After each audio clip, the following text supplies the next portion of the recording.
to wake up in you. Just remember this one powerful cognition. This Mahavagya puts me in Samadhi. This is spiritual lullaby for Samadhi. And Suprabhatam, wake up song for Paramashiva in me.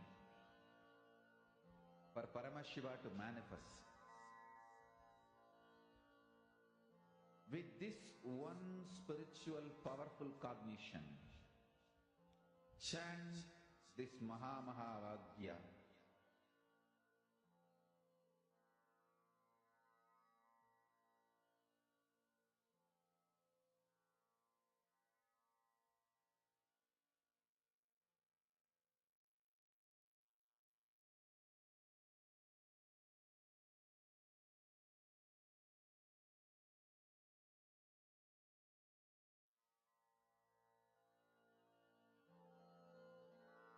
Mahavagya, spiritual lullaby for Samadhi. And Suprabhatam, wake up call, wake up song for Paramashiva. For Paramashiva to manifest. With this one spiritual powerful cognition, chant this Mahavagya. Om Nithyananda Paramashivoham. Om Nithyananda Paramashivoham. Om Nithyananda Paramashivoham. Om Nithyananda Paramashivoham. Om Nithyananda Paramashivoham.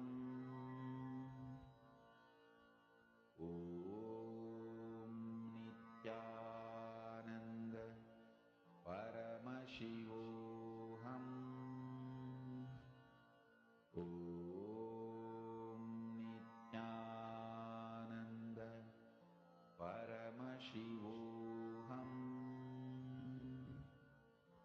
Om Nithyananda Paramashivoham.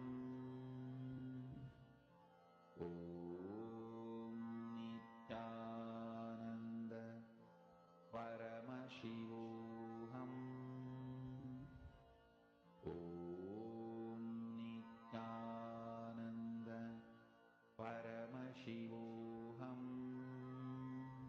Now, you can open your palms up. You can look around you, whether it's on your deity, on your laptop, in your palms, in your dress. You can look around and see how the manifestation of Paramashiva has happened in your space. Let's all take a few seconds to check, look around. Many times the manifestation starts as intense heat. The energy that comes starts as intense heat in the palms. If you're even feeling that, understand you are manifesting. Don't feel like, oh, there's no material, there's no object.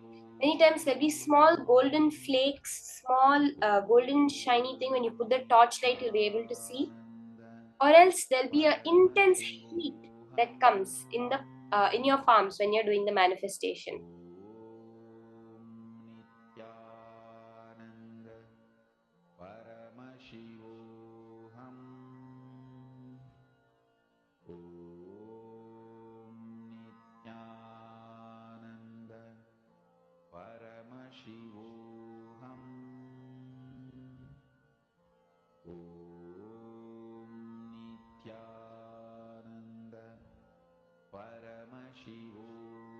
Let's all now verify the manifestation that has happened.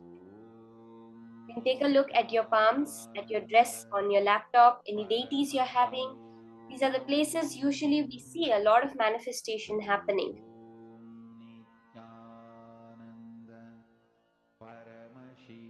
And if you have manifested, take a picture and post it. Celebrate the manifestation. That is a direct prasadam from Swamiji. It's a direct blessed prasadam that you have received from Swamiji. Nithyananda Paramashivoham.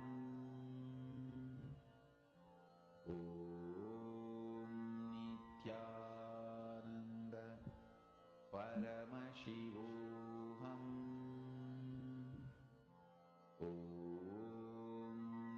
Nithyananda Paramashivoham.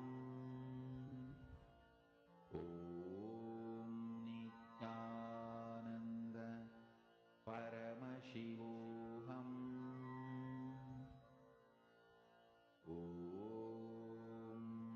Nithyananda Paramashivoham.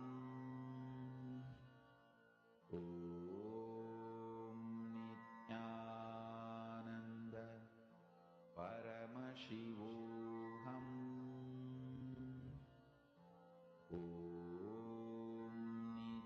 Malita Sege, you're asking that I do not see anything, Ma. Does this mean it's taking more time to manifest physically for me, please?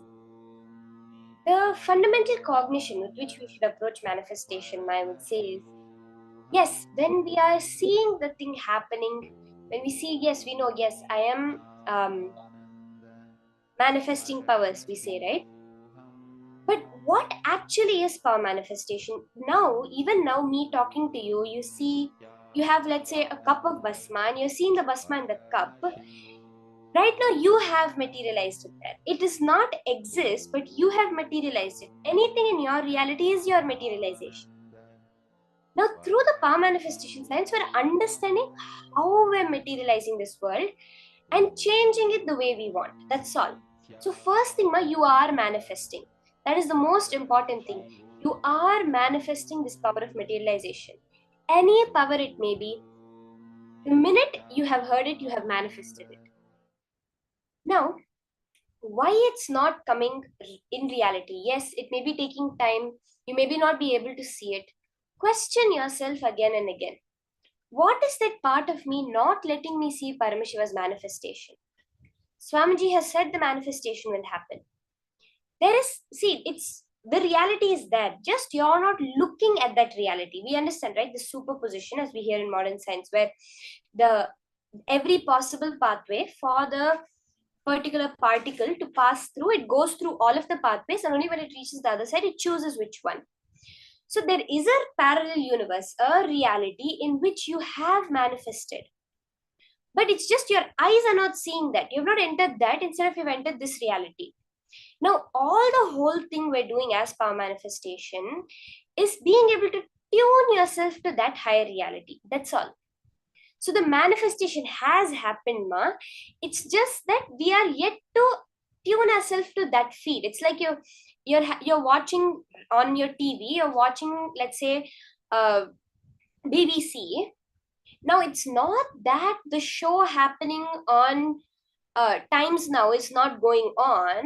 It's just that your frequency is tuned to BBC, so you're only able to see BBC. You just, all you have to do is change your frequency. So now the more and more we do the power manifestation, I know you have sat through so many programs intensely. That will, it's a cumulative decision. Every time you make the decision, yes, power manifestation is for me. Power manifestation is happening. Every time you do that, you're increasing that frequency. At one point, it will just be a breakthrough and the manifestation will happen. But the key point is to keep that will persistence. Swamiji has said it has manifested. Someone told you that if you just change the channel, you're going to be watching Times Now news. It's not that if you don't change the channel, that the Times Now is not going to be happening. It's just that you're not viewing it yet. The same way, now all we are doing is changing the channel. That's all. Changing the input that we're receiving from life. And when we realize that it's actually not an input, it's what I'm creating out there as my life, then the whole manifestation will happen now. So keep the will persistence, keep the idea, yes, understand Swamiji is manifesting right now. I am seeing a matter means it is his manifestation. And the more and more you go in that space, the manifestation will just flow through you. So now we're going to be entering into the more further understandings from Swamiji on Nityatva and Nirantaratva. Let's now listen to this from Swamiji, further understandings on Nityatva, the seventh dimension of the universe.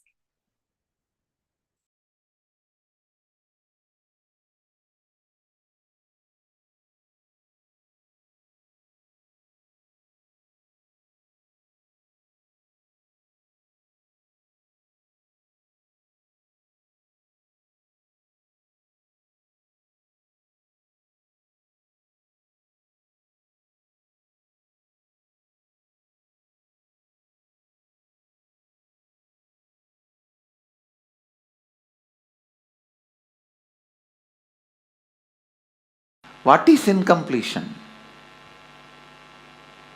Past interfering into the present and try to manipulate the future.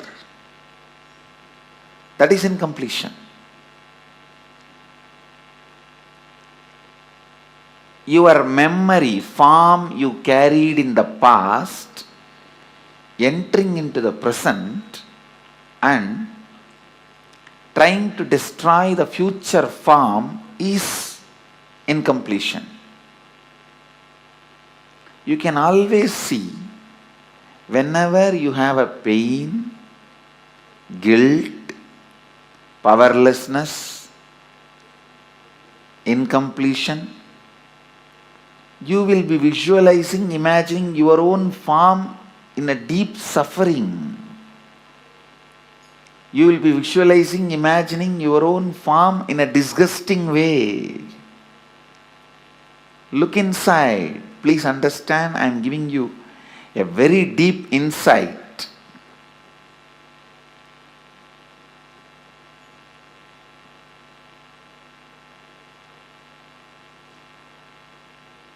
Whenever you are powerless, angry, violent, incomplete,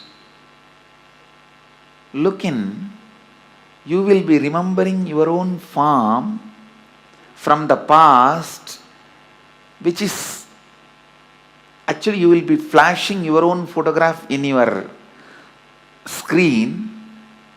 Let me talk in the language of computer, you will understand. You will be running your own photographs in your screen, inner space screen, which is taken during the very sad, depressed moments.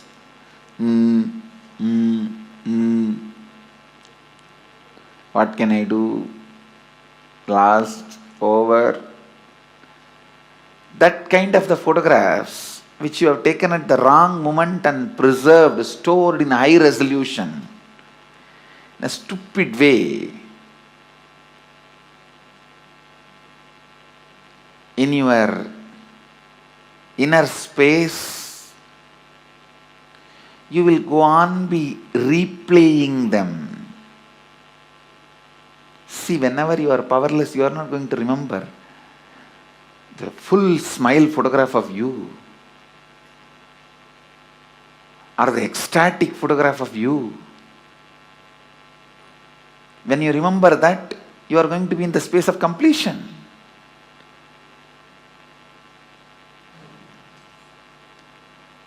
The deha, form you carry during incompletion, just by remembrance awakens the same incompletion. Understand? Just by remembrance, something can bring incompletion or completion.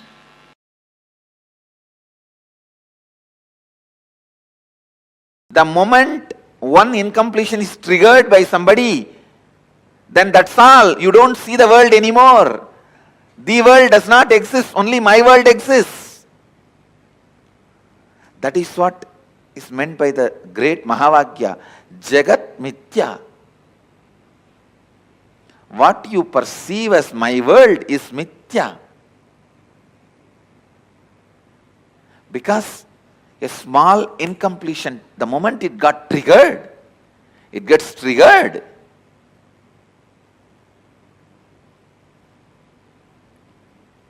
A small incompletion, the moment it gets triggered, you stop seeing the world and you are deluded in my world. Brahma Satyam, Jagat Mithya. I don't disagree. Jagat Mithya. But that does not mean in your actions you will not radiate the truth Brahma Satyam.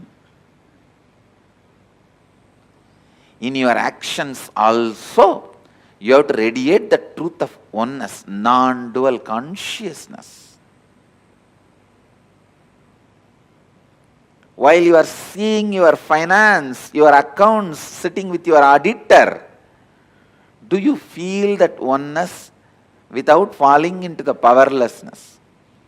While you are sitting with a spouse and having a dinner or lunch, do you feel that oneness without falling into the powerlessness? When you are sitting with your team and discussing your corporate strategy, your office strategy, your consciousness, does your consciousness be established in that oneness and non-duality without falling into the powerlessness? Look in.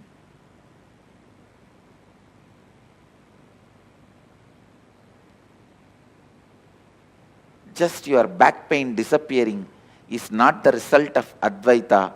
All the pain which you have hidden in your back should disappear. Not just back pain disappearing. All the pains which you have put it in back has to disappear. Suddha Advaita Sugabodha Jnanam. The pure Advaitas, joyful influence and the wisdom which comes out of joyful influence. Please understand, the joyful influence of Advaita is what I call completion. The joyful influence of Advaita is what I call perpetual completion. The joyful influence of Advaita is what I call Sahaja Samadhi.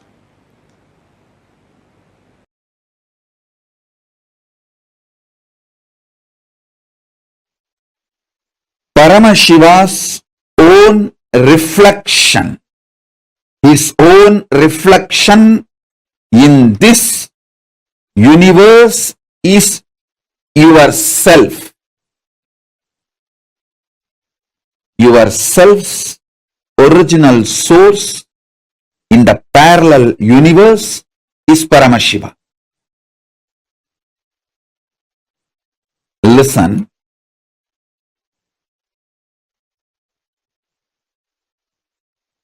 Understand this example. A swan, Paramahamsa, flying on the sky, is just floating in the sky. His reflection falling on a swimming pool. The reflection is you. The swan is Paramashiva.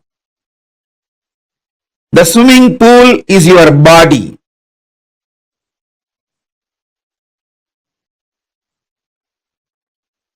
Understand, the moment reflection looks back to the source, it realizes it was, it is, it will be forever Paramashiva. Sometimes the reflection feels it is being hurt by the waves in the swimming pool.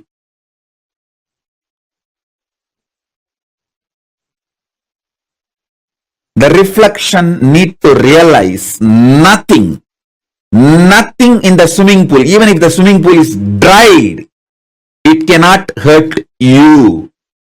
It cannot hurt the reflection, because reflection is centered in the source, you only have two choices. Either you can enjoy you being a reflection, or you can go back to your source. Beautifully, Paramashiva explains to Devi, anything goes circular. Listen, anything goes circular, repetitive, is reflection of me,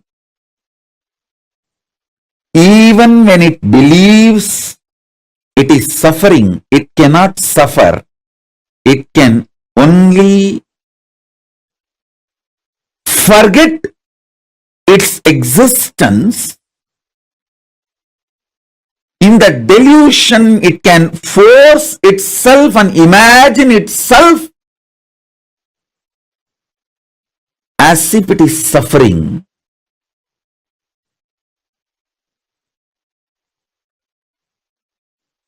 When that reflection looks back at the source, it realizes it is Paramashiva. It can never suffer.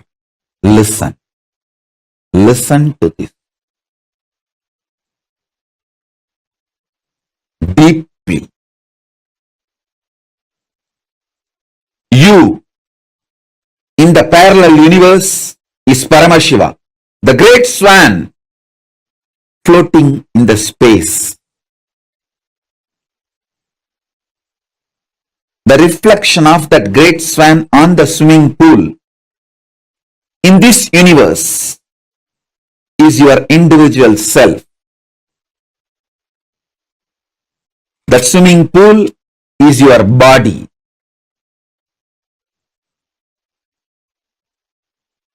Anything which goes round, listen. Paramashiva explains so beautifully. I'll tell you in the modern language, whether it is an atom or known universes, everything goes round it is in circular motion in the space, in Chitagasha, conscious space. Anything, whether an atom or the known universe, everything is rotating in the circular motion.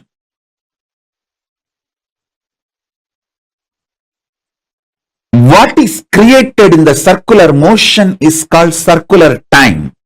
The time which circles, repeats itself.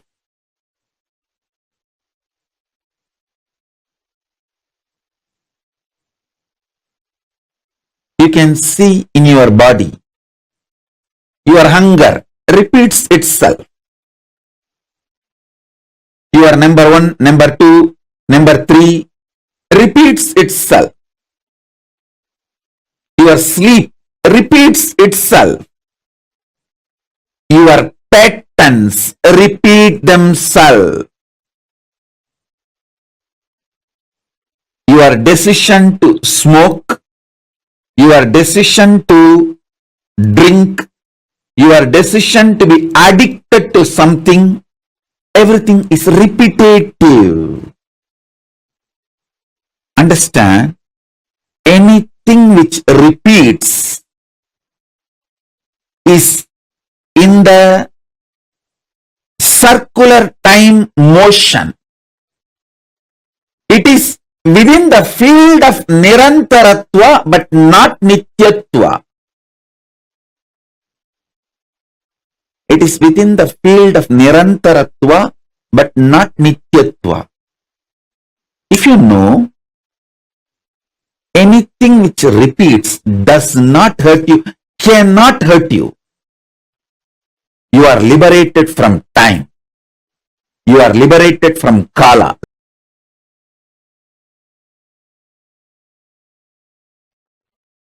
Among the 7 dimensions of the time,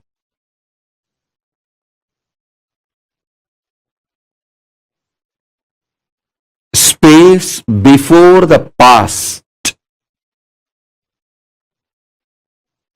Past. Past merging into the present. Present. Present evolving as future. Future. Future merging into the space beyond future.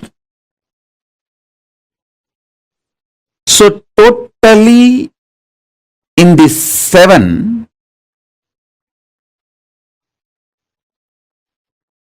the space before the past and the space after the future is established in Nityatva, eternity. Past, present, see, listen.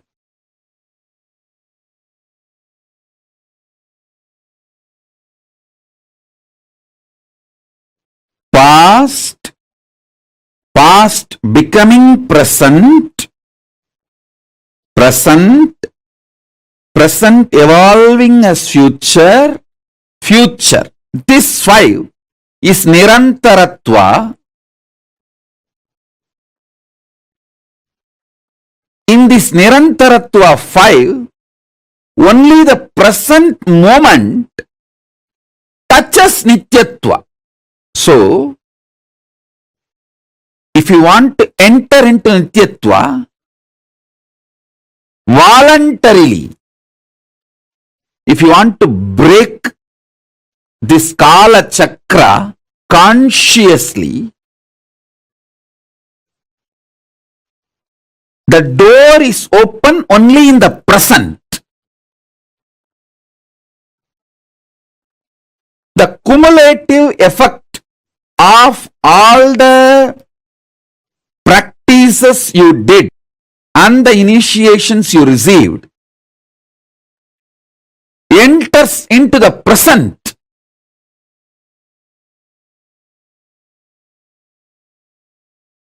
And makes you experience Nityatva. Listen. I wanted all of you to remember the cognitions I gave about Nityatva and Nirantaratva. Nityatva is 7, Nirantaratva is 5.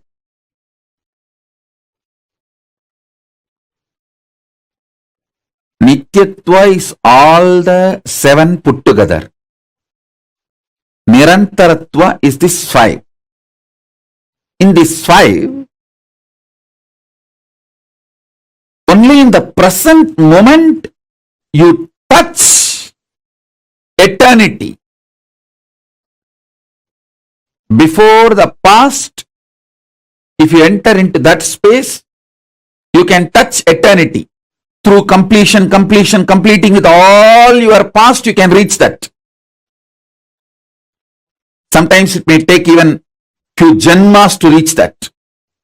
And through the future, you can reach the space beyond the future by constantly being Nirvikalpa Samadhi, burning all your desires and patterns which want to repeat itself. You can reach. Again, that also sometimes may take few janmas. But entering into that Nityatva can happen in the present moment just through initiation.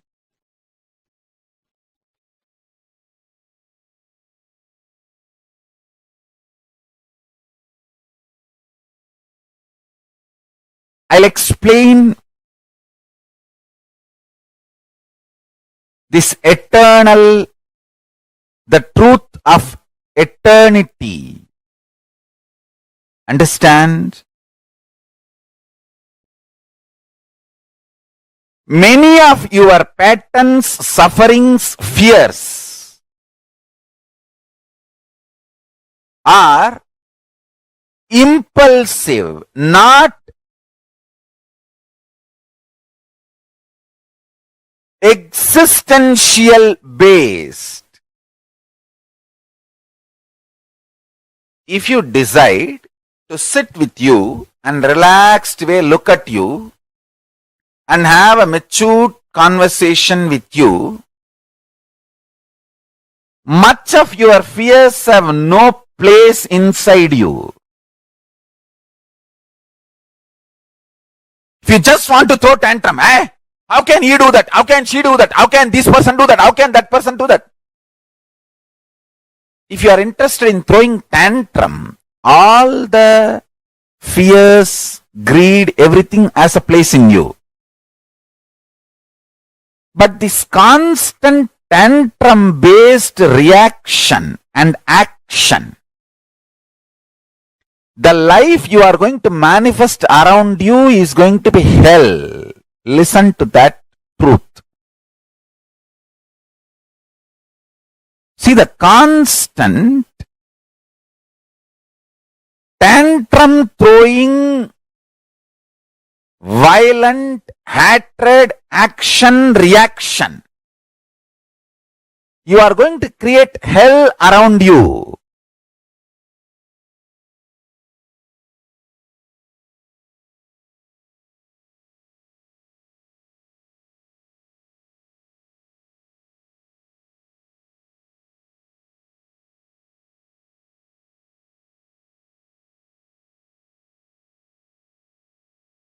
Nityatva.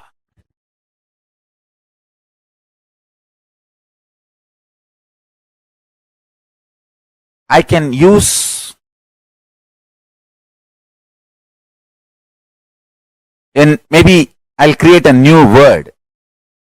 Eternal, cosmic constant.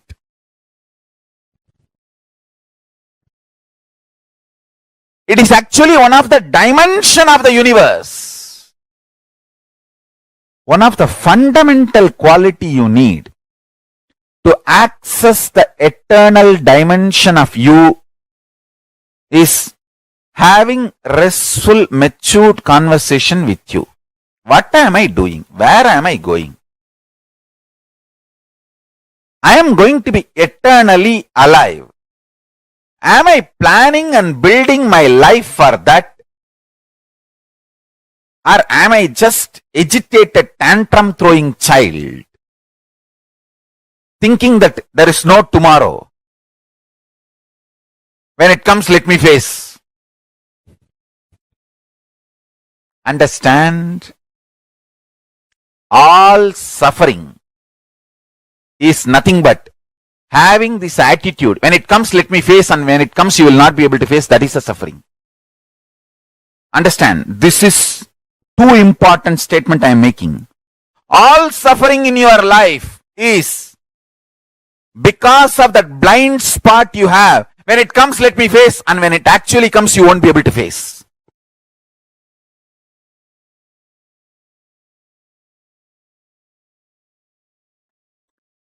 In the past, you have a full freedom to form opinion about your past, and you have full freedom to create the possibility of your future. This clarity you will get only if you decide to do tyaga. Listen. I am freed. I declare boldly, I am freed, liberated from sufferings once for all. Suffering related to past, suffering related to future, because I decided to do tyaga. Understand? You can always sacrifice the achievements, pleasantness, bliss, joy related to your past. You can always forget that you completed PhD. But you can never forget you got delayed for one of your examination because you spent time with your girlfriend, or you slept and you did not appear for that examination. That pain You will be carrying even now. Sacrificing the past related pains. Understanding even factually. Many of your pains are unjustified and incorrect. Understanding even factually your pains are not supported, justified by the reality, real happening is completion. I am repeating. Even factually, as per the real happening, what has happened, if you look what has happened from all dimension, even your pains are not justified. Your pains are not really right. Even your pains do not have justification to exist in you. If you see the past happenings multidimensionally, is completion with the past. I tell you, how much ever you say, no, I know I have some pains which are absolutely justified. No. You may be Guni, you may be Kaikeyi, you may be Surpanaga, you may be Danganaka Duck, Danganaka Dick, I don't care. You are wrong.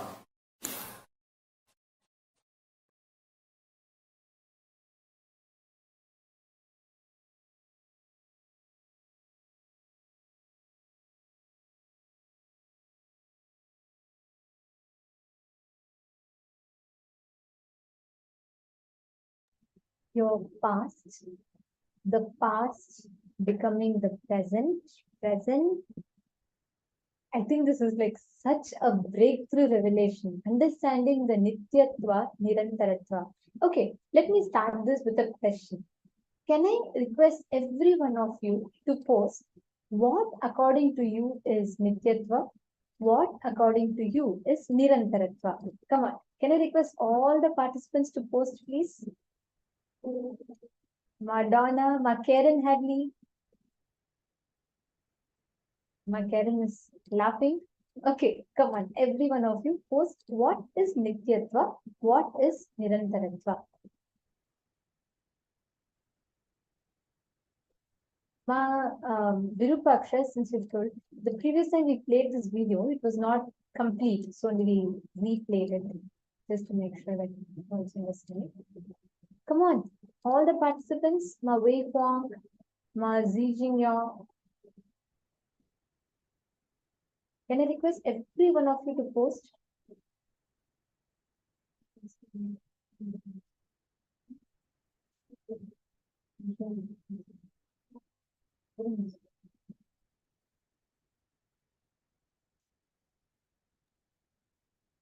Yes. Come on. Now please post the definition. What did you understand as Nityatva? What did you understand as Nirantaratva? I request all of you to post. Ma Orienta, I do see you sincerely sitting. Actually, I noticed quite a lot you're sitting in the sessions. Can I request you to also post? What did you understand? Ma Saroj Oblish, Wei Huang. See, there are some of you who sit very regularly and would really appreciate all of you posting. What did you understand? And same way, and similarly, Prakash Rao Ayya, Aseem Ayya, Harshal Mahajan, Chellaya Parani Andi Ayya, Ashok Amin Ayya, Teike Zhang, Du Xing Zhu, Lincoln Souza, and Xingxiang Wang, Ma Sonal, Zhang Shu Cheng, Yang Zun, Xin Ming Weng. There are a lot of you. Can I request every one of you to please come on camera?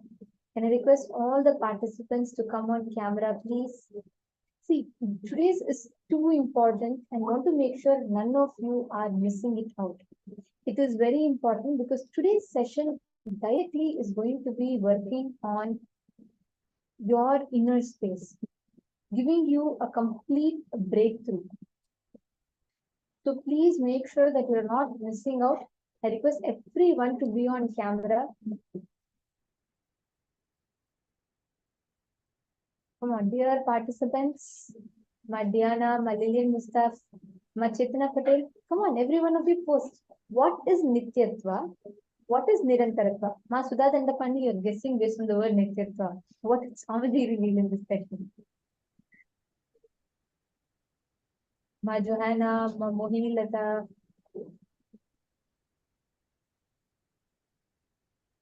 Ma Karin. Come on, Ma Karin Silva, Ma Kala Hantrika, Ma Chetna. What did Swamiji reveal as Nityatva? What is Nityatva? What is Nirantaratva? Everyone is trying hard to guess, trying to see what is it, what is it. Okay. Nityatva, Swamiji beautifully reveals this concept of time. The first thing Swamiji reveals is anything that goes in circular motion cannot touch you, cannot affect you. Swamiji gave the example of the pond, the swan, and the reflection of that swan on the pond. And the supreme swan is Paramashiva. The reflection is us. The ripples in the pond cannot affect the reflection. The reflection is untouched by the ripples created in the pond. Am I right? The reflection is completely untouched. It has no impact of the ripples created in the pond. Now, the only thing that you need to do is understand that you are reflection. You're not part of the pond. All the ripples happening there is not going to affect you. This is the first thing. And then Swami revealed about 7 types, the layers or different categories of time. Listen very carefully. Nirantaratva is the ephemeral dimension. For example, the past entering into present entering into future. Now, beyond this, there was a space before the past, there's a space after the future.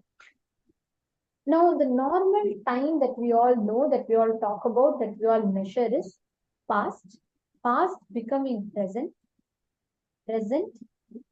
becoming future, and future. Now, this entire layers of time that we see is Nirantaratva. But beyond this, there's a space of time which exists as it is. That is Nityatva. This Nityatva exists beyond what we understand, beyond our understanding, beyond what we grasp, everything. Nityatva is the eternal component. It is the eternal aspect, the dimension which is eternal, beyond the peripheries of time, beyond the peripheries of anything that you are stuck with. For how many of you are hearing this for the first time and you feel like, it's like, oh my God, it's going above the head. How many of you feel like that?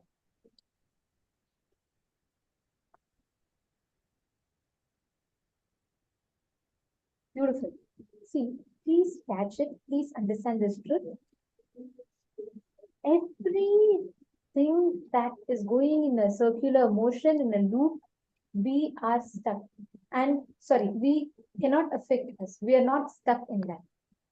Anything that goes in circular motion is only an illusion. That time which goes in circular motion is an illusion. It cannot affect you, the consciousness which is centered.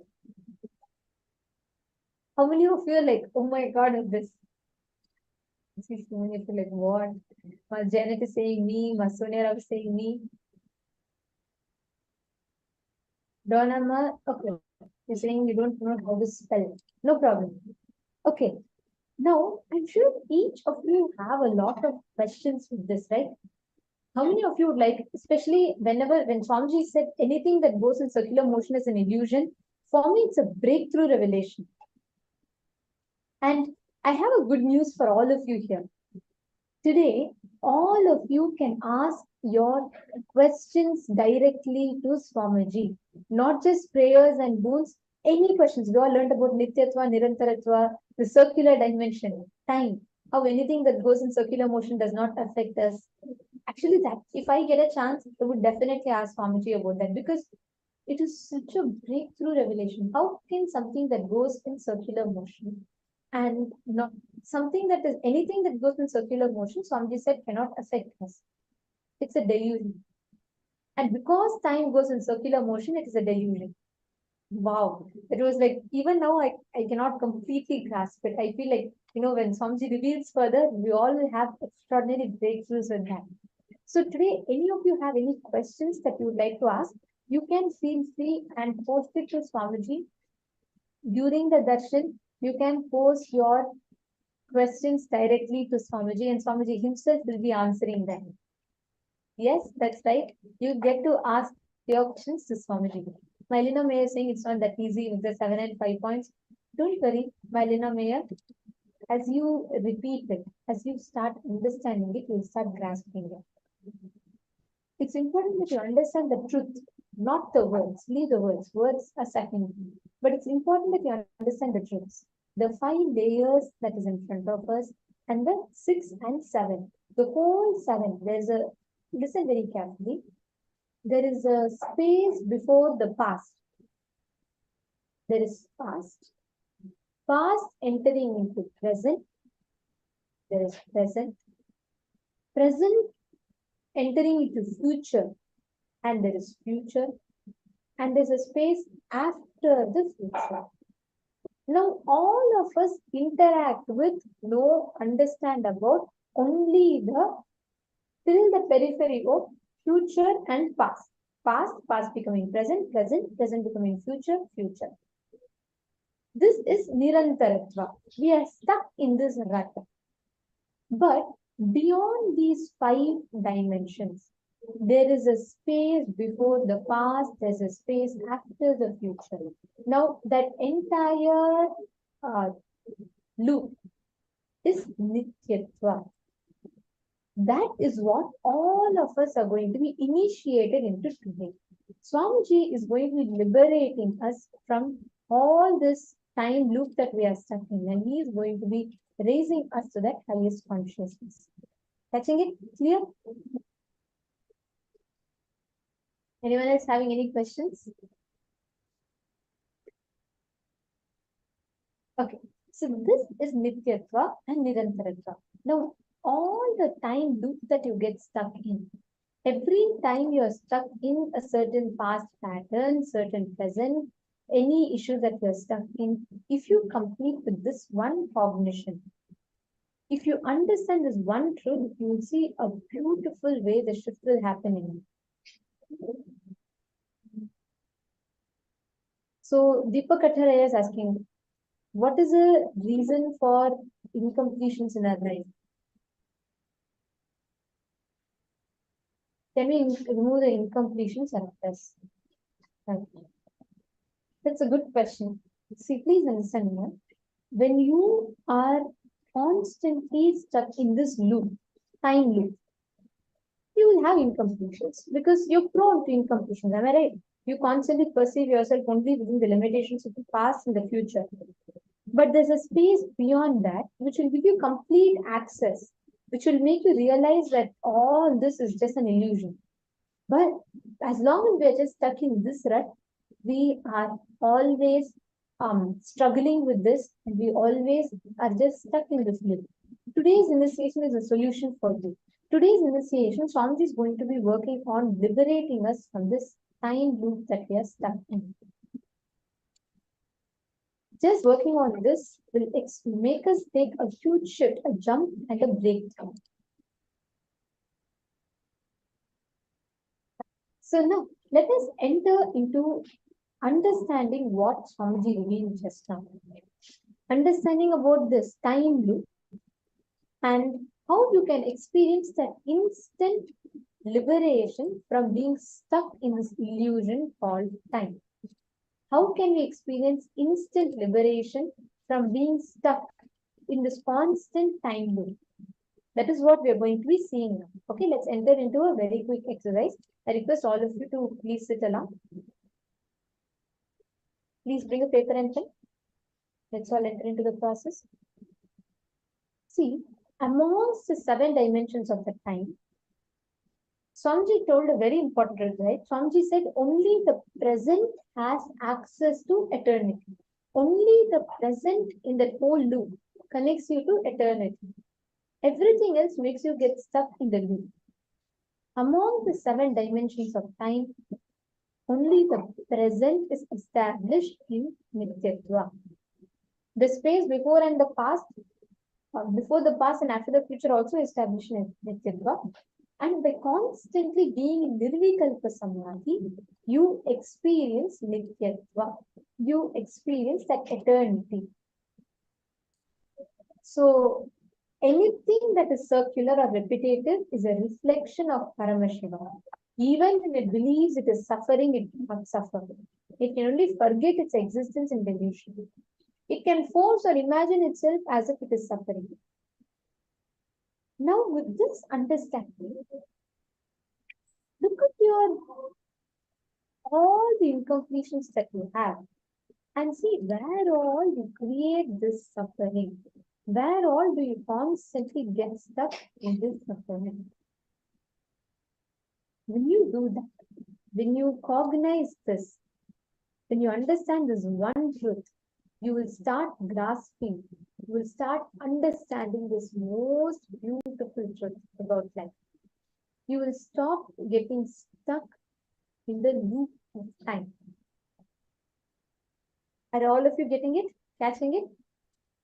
I think this is like too much over the head concept. But understand, if you just grasp this one aspect, you will forever be liberated from all the illusions that keep circling, circling, circling, and putting you again and again into that same suffering, that same rut. Hello. So now, all of us are going to be understanding one of the most important truths. We all understood about Nityatva and Nirantaratva. There is a space where these 7 dimensions exist. All the 7 dimensions of time exist. That space is Akasha, space dimension, where the time merges into space. Getting it? We're going to now be learning about this time-space continuum. What dimension is it where the time and the space exist together?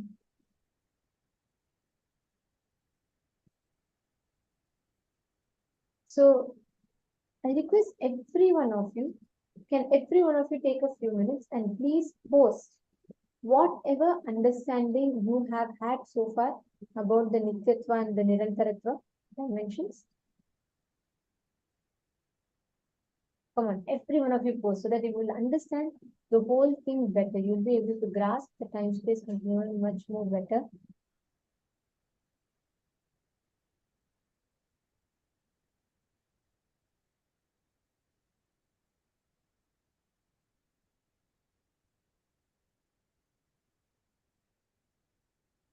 Take a few minutes. I request everyone to please post.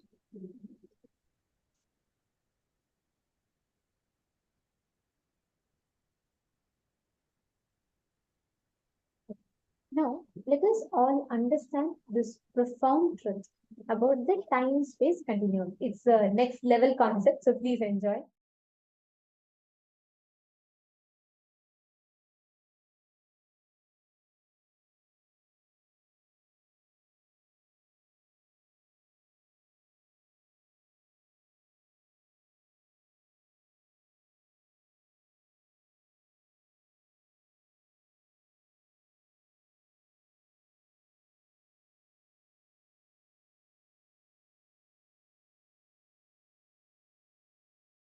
Paramashiva's message directly from Kailasa. Listen.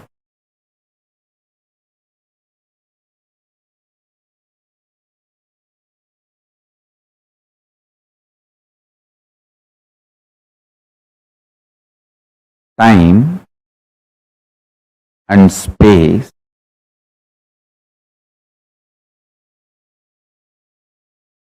the continuum of time and space is due to a stuff connecting both.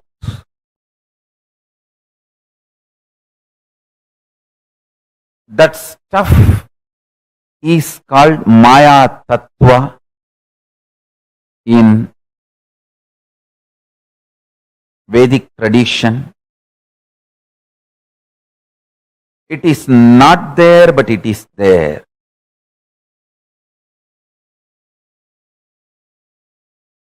Because the time and space, both the dimensions, do not have a clear border, kind of a watertight compartment border. No. Understand this very intensely.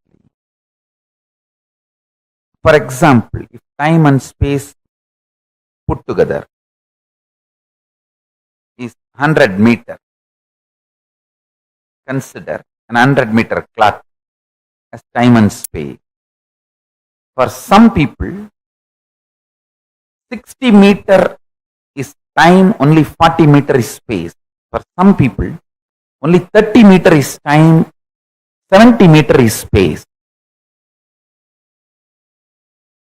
The time and space continuum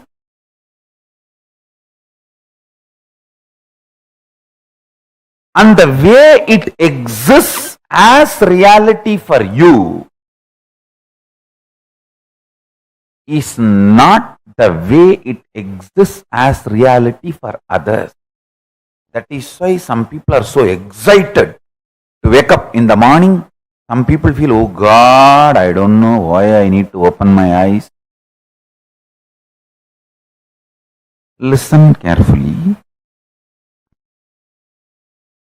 The outer world reality is perceived between certain frequencies.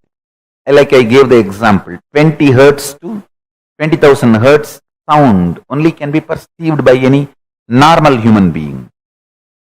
Below 20 hertz or above 20,000 hertz, you can't perceive it. You can't hear it.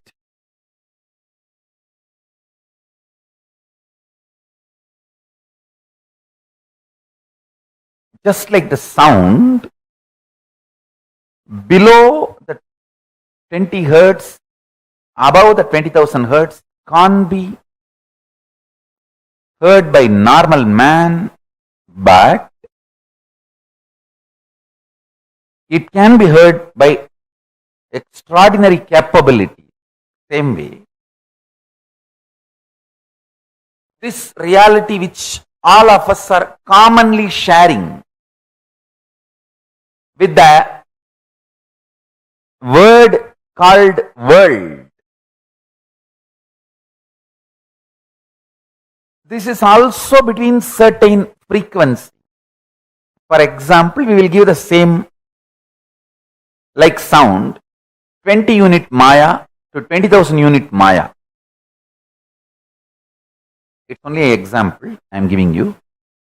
Between the 20 unit Maya, 20,000 unit Maya, the hertz for sound, Maya for the reality, I am using Maya word as a unit for reality. Between 20 unit Maya to 20,000 unit Maya, all of us common human beings can experience it as world, as reality. If it goes below 20 unit or above 20,000 unit, you start manifesting powers. Listen. If you unclutch intensely, it will go below 20 unit Maya. You become pure intense. If you go about 20,000 unit Maya, you become pure devotion, feeling connection. But in both you experience oneness. So Dadvaita Sugabodham. One beautiful thing, this clarity, whether you unclutch and reach below 20 unit Maya or practice devotion, feel connected and reach above 20,000 unit Maya, you experience the same oneness. Sutta Advaita Sugabodham.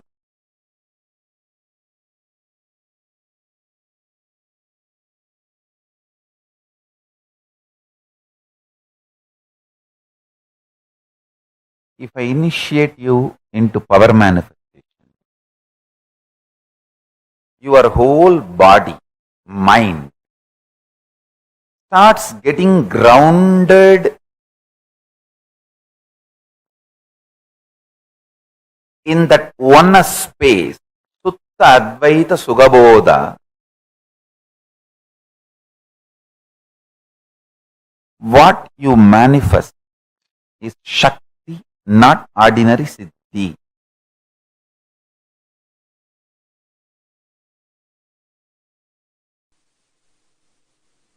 Listen. The higher dimensions, when they enter consciously into the lower dimensions, they manifest as powers. Unexpected positive turn of the events and the reality you experience. You can name it as miracle, you can name it as power, you can name it as a God's grace, you can use any name you want, but the greater science, the cosmic science is the higher dimensions entering into the lower dimensions. For example, length, breadth, depth, time, space. If the space dimension enters into time,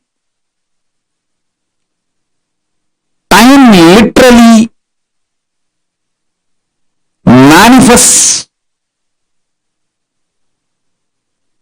everything space wants. If the time dimension enters into depth, depth manifests everything time wants. Understand? This length, breadth, depth, time, space, all these dimensions are independently intelligent, alive, able to make their own conclusions and respond within their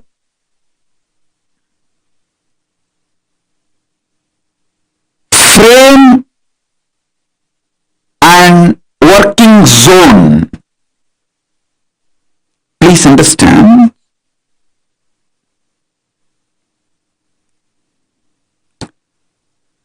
the length dimension is responsible for your logic, rationality. The breadth dimension is responsible for your ability to feel the emotions, feeling connections. The depth dimension is responsible for you making cognitions, a powerful cognitions about life beyond your logic and emotions. I am mapping the cosmic dimensions into your practical practical, every day-to-day experience. Listen.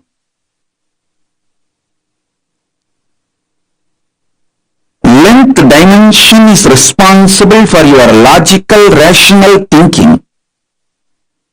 That does not mean the whole length dimension is limited to your logical, rational thinking. No. Anything which moves as per the logical, rational thinking you understand, all of that are bound by the same length dimension. For example, if you know this is the way water will flow, water moves from above to low. Water is also bound by the same length dimensions thinking. That is why your understanding about the water based on your length dimension thinking proves true forever. So, the cosmic length dimensions flow. When you understand the length dimension in you through logical, rational thinking, opens the life and its benefits of length dimension to you. A person who knows maths enjoys all the benefits mathematics brings to human life. A person who knows chemistry enjoys all the benefits the chemistry brings to human life. The person who knows biology enjoys all the benefits the biology brings to human life. Same way, if you know the length dimension and how many things in this world function based on length dimension, you will enjoy the benefits of all that knowledge in your life.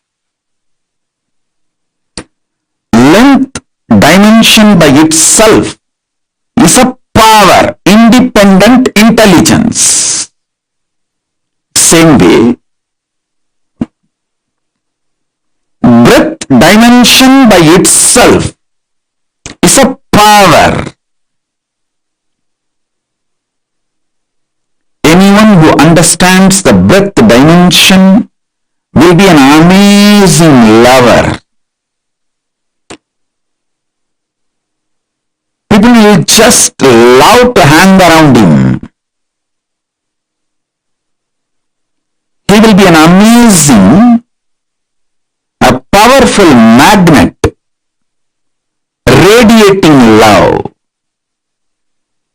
Even if people who have difference of opinion with him for some reason or who are jealous, angry, who cherish enmity, even they can't deny they are pulled towards him. How he gravitates them.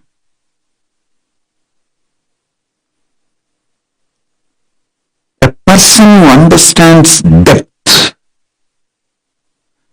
dimension of the universe has access to everything which functions centered on any principle.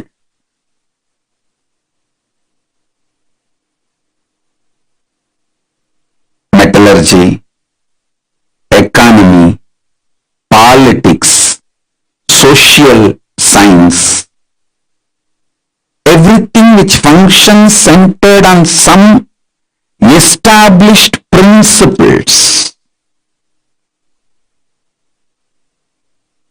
some deep cognitions.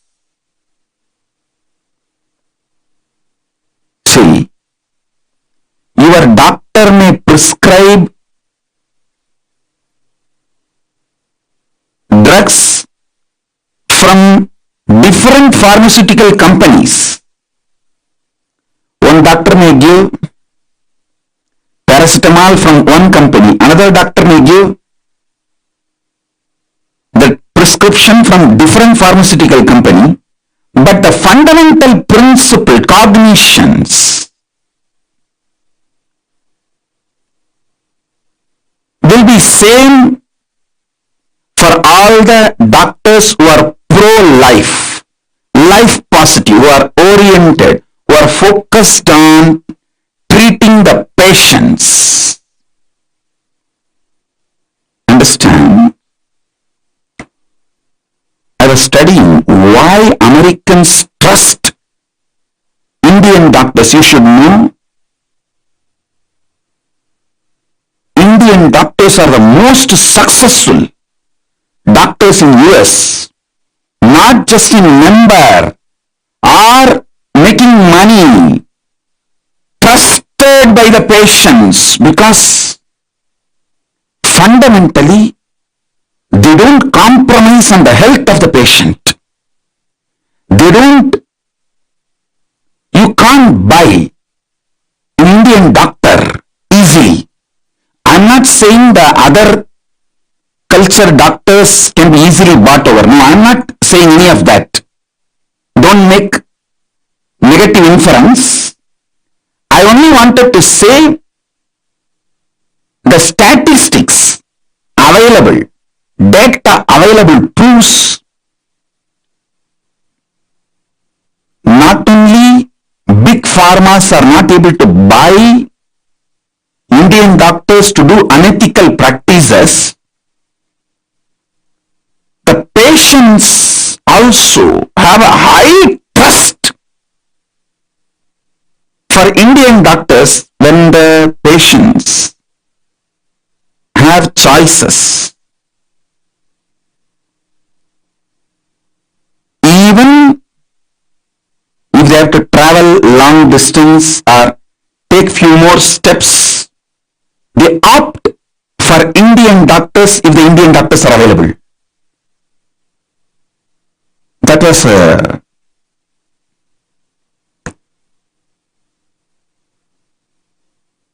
surprise. I should say pleasant surprise. Because fundamentally, Hinduism drills the cognition life is sacred. Ahimsa paramo dharmaha.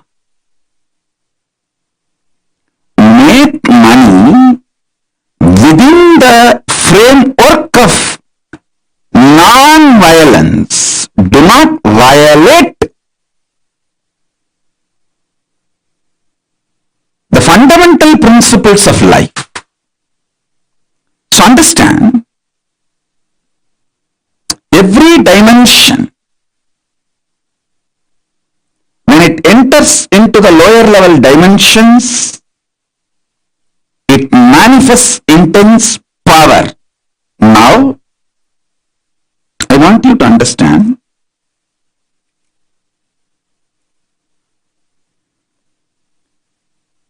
time and space is independent intelligence and power. I'll give you simple understanding, very raw, crude, down to earth,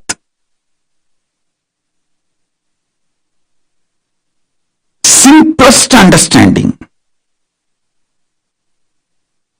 You just try to internalize this one understanding. I'll help you to go through the whole initiation and make you manifest this power. I commit with you. Just understand this one. Time is as alive as your skin. If you believe, cognize, your skin is alive. If somebody massages your skin, you feel good. If somebody cuts it, you feel bad, pain. How much your skin is alive much, I should say little more than, much more than that, time is a alive skin of the cosmos. Listen, where your skin ends, the skin of the cosmos, which is called time, starts. Actually, your skin and the skin of the cosmos both always touch each other. You can't be away from cosmos. Understand this?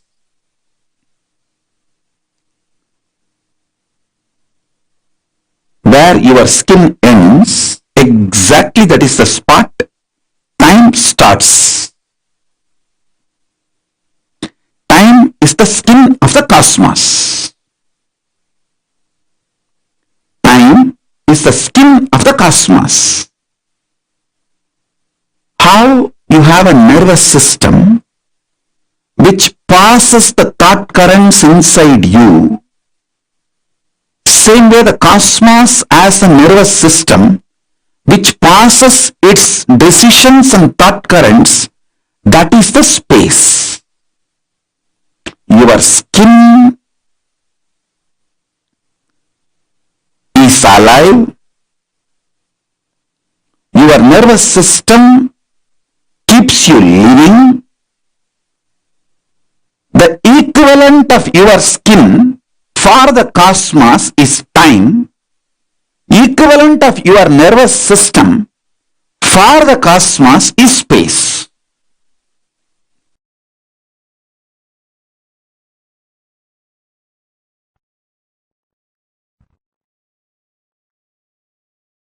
The dimension of Chidabhasa of the universe, where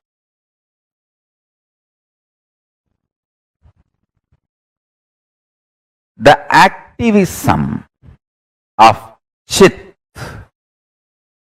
and absolute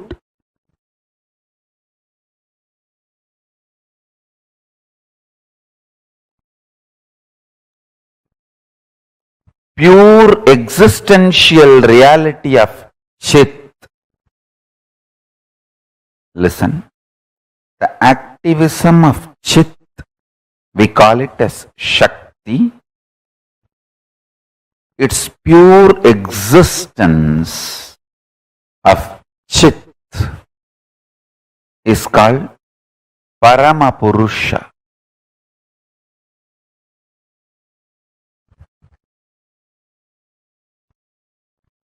These two together, in its pure being space and intense doing space, both together,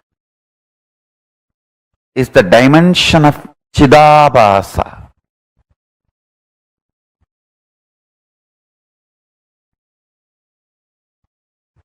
That space of Chidabhasa is the source of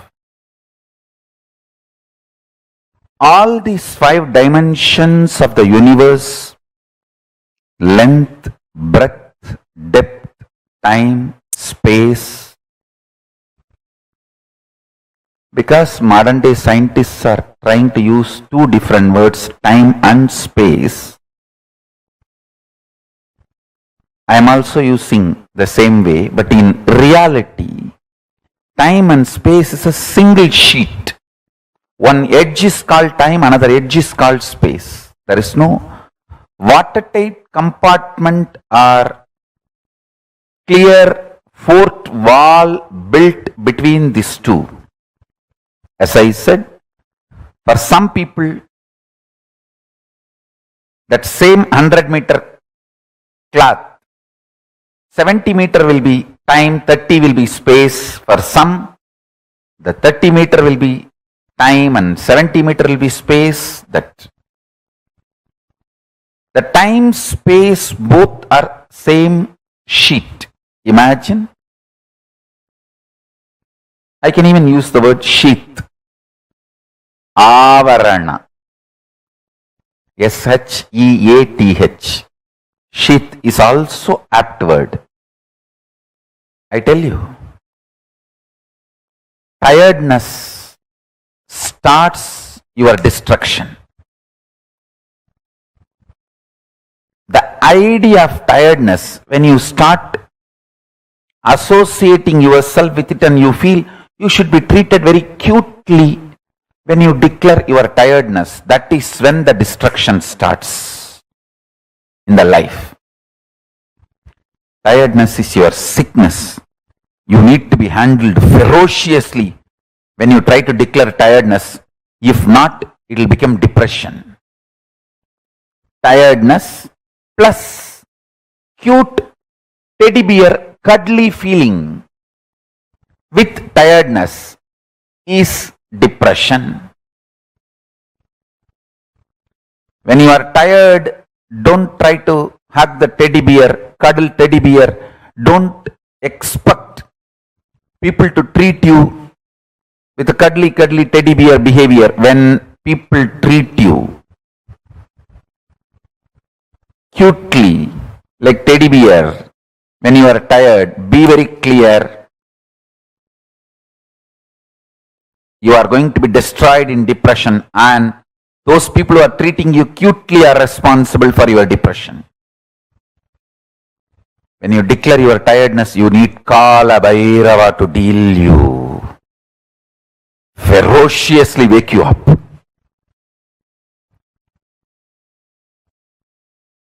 Boredom leads to suicidal, tiredness leads to depression. I tell you,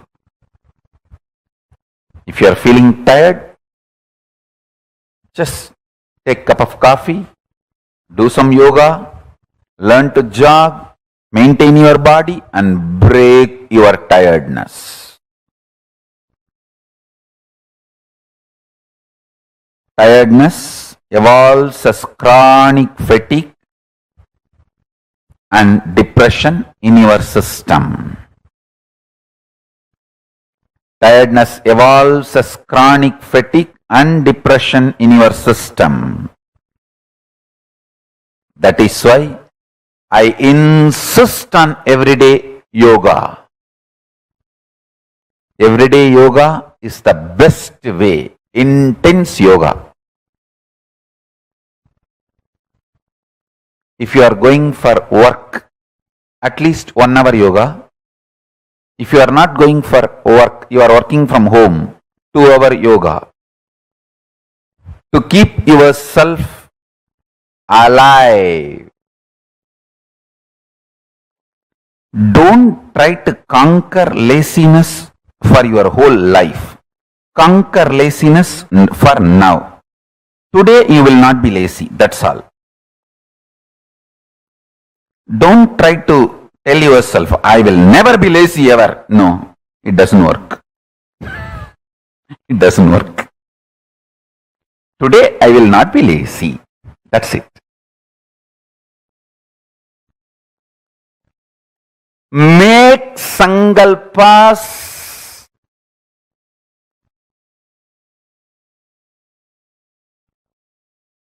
only to the time space available to you immediately.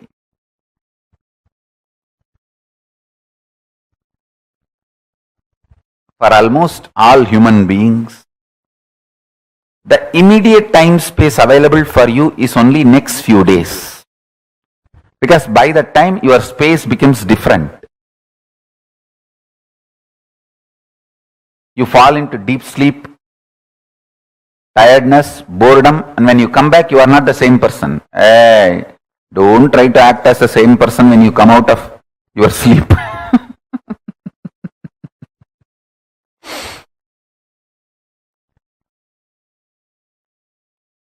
Immediately what is available to you.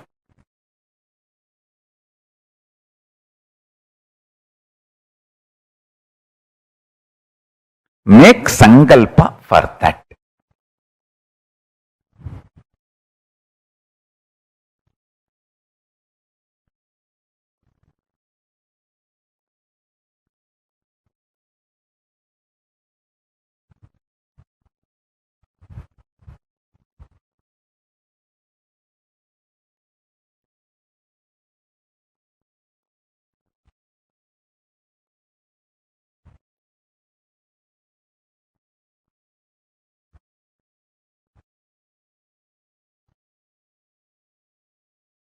I'll give you few techniques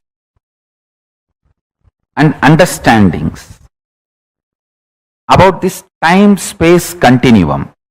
See, the time-space continuum word, only I am trying to explain by using the original Sanskrit word Chidabhasa. The Chidabhasa only I am trying to translate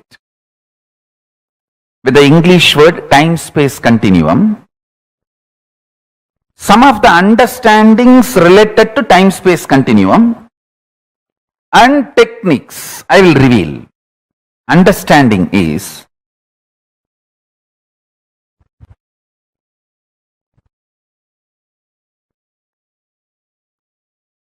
simple conscious will persistence, conscious decision. Decide, today I will not be tired. That's all. If you decide, I will not be tired for ever, immediately one part of your mind, you have inside you, your automated artificial intelligence version of your wife sitting. Hey, Lucy, how many times you told the same thing? You did the same sankalpa. You tried, and how bitterly, utterly, stupidly you failed. Keep quiet, say.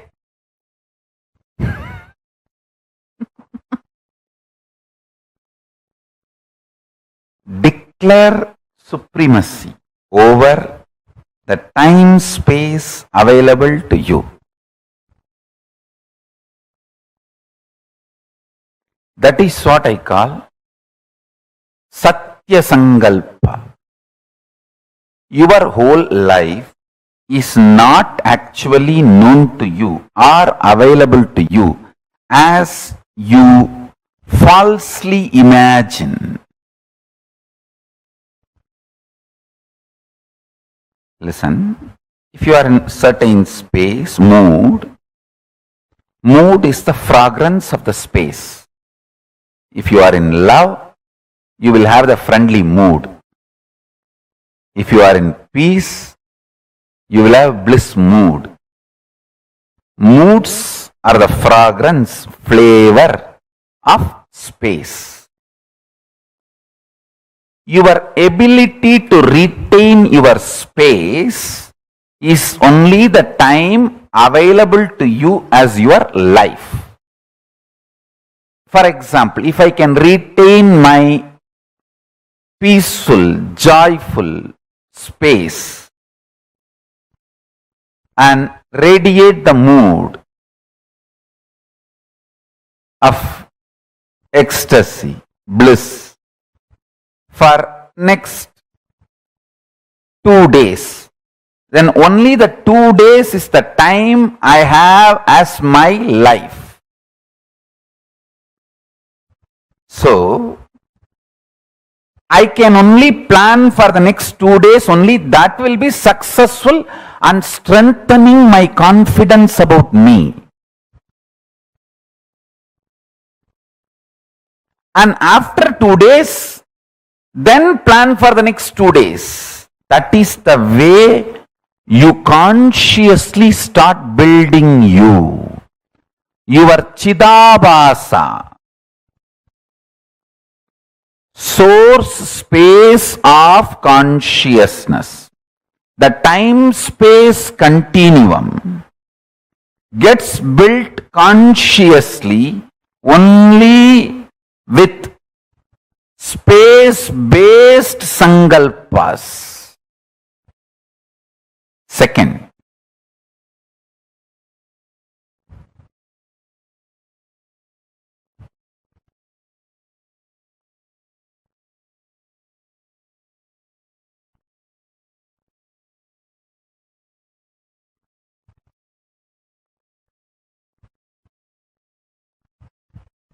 this may look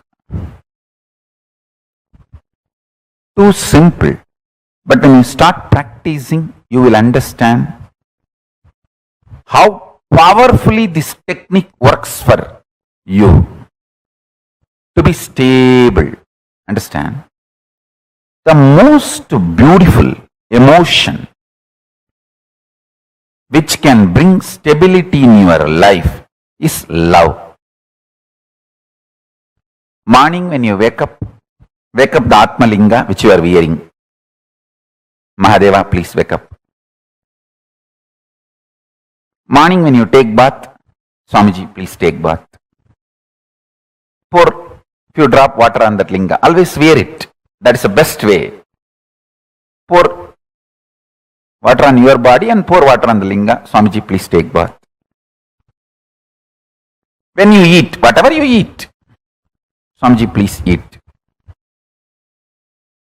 When you brush, you don't need a separate brush. Nothing is wrong. I am telling you, I am your guru. To whoever I gave the Atmalinga,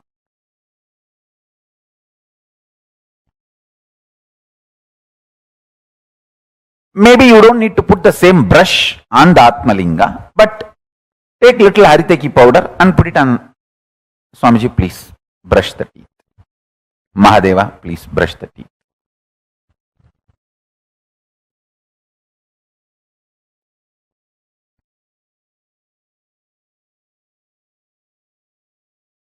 Too simple.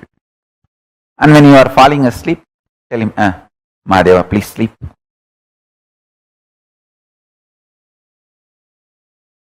Love manifests that Chidabhasa, time-space continuum in you, sweetly and beautifully. You have a special feast, celebration, anything. Mahadeva, please eat. Show to him and then eat.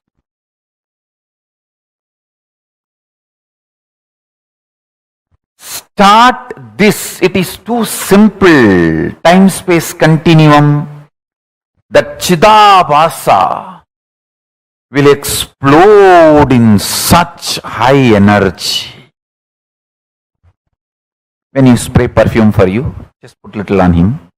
Mahadeva, very good perfume. I got it yesterday. Lipstick, just put little, nothing wrong. Whatever I am enjoying, I have to give. This is what my gurus taught me. And I have enough Shastra Pramanas to prove what I am saying is right. Whatever you enjoy, offer it to him and enjoy. If you are lying on your couch, tell him, Mahadeva, just lie down. Rest, enjoy this sea beach. I tell you, he is neither outside you nor beyond your reach. He is the source of you. When you generate a love, sweet relationship, that makes your time-space continuum huge.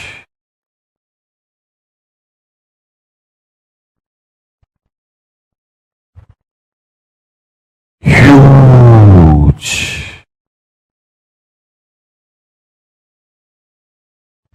Even if you don't feel like wearing your Atmalinga, even the Rudraksha is actually Rudraksha Linga.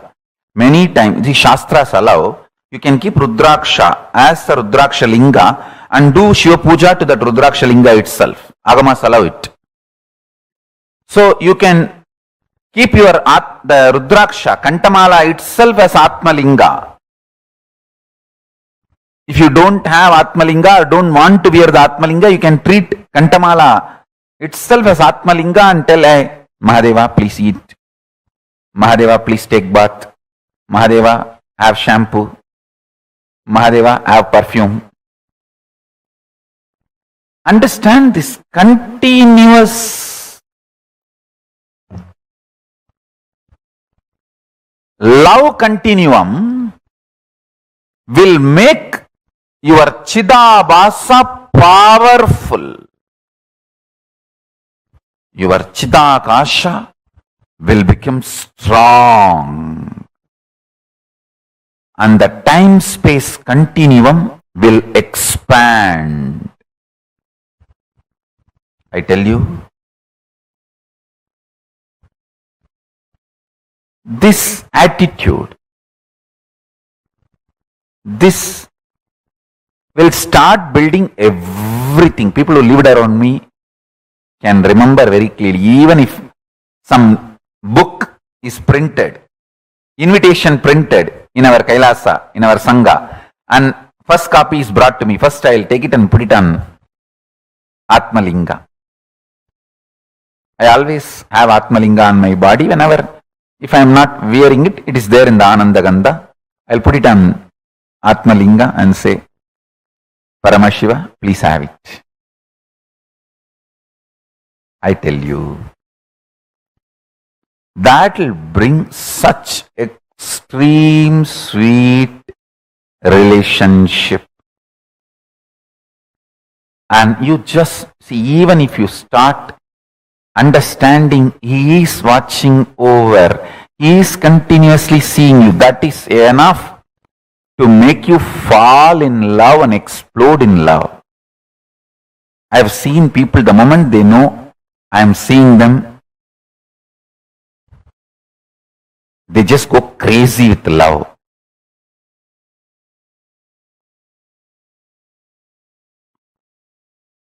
The moment you start understanding Mahadeva is watching you, you just explode in love. The Chidabhasa explodes.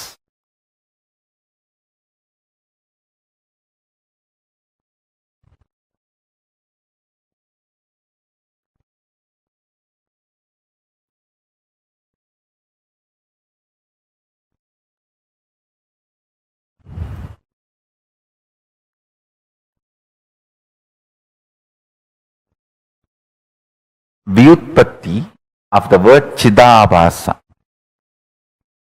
means the explanation of the word Chidabhasa, Chita Abhasaha Pradivimbaha, reflection, and the source of Chit, consciousness.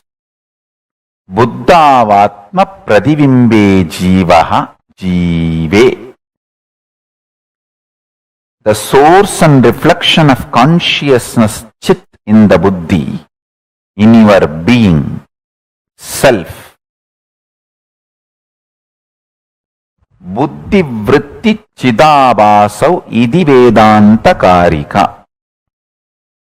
This word chidabhasa is used in Vedanta Karika as buddhi vritti chidabhasau.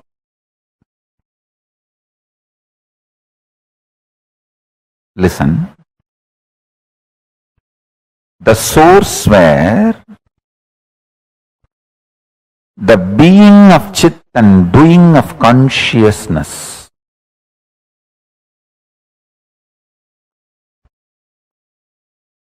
is felt, manifests, Chidabhasa.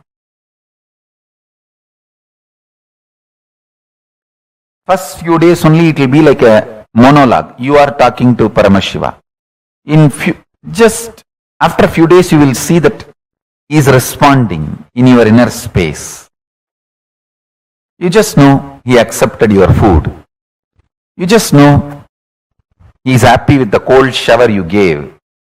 You just know he is happy with the perfume you gave. The love starts becoming complete circle. You give, he showers. You give, he showers. That whole ecstasy starts. I tell you. He always showers. He always showers. He always showers.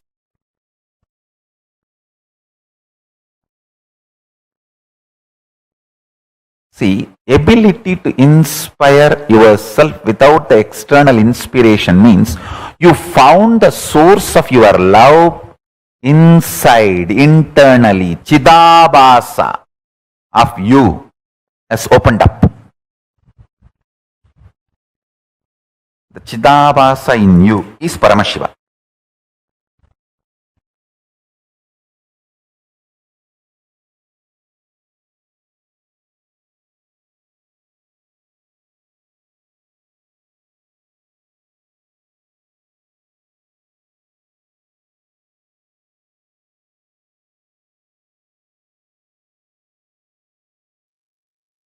How many of you understood the time-space continuum in the most unique aspect?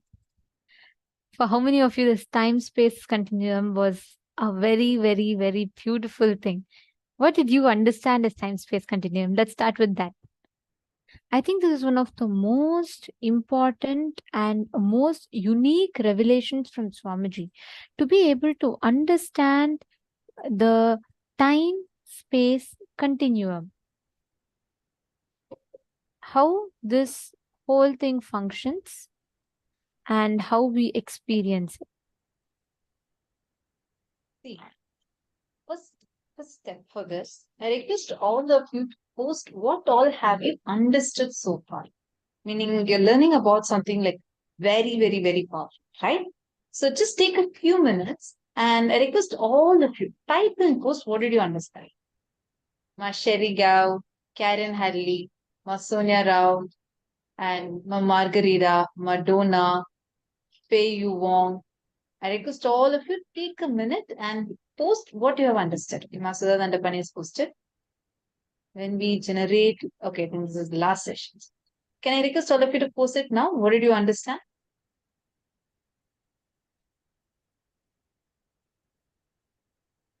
Take a few minutes and post what all you have understood. We generate love that makes our time space continuum huge, right?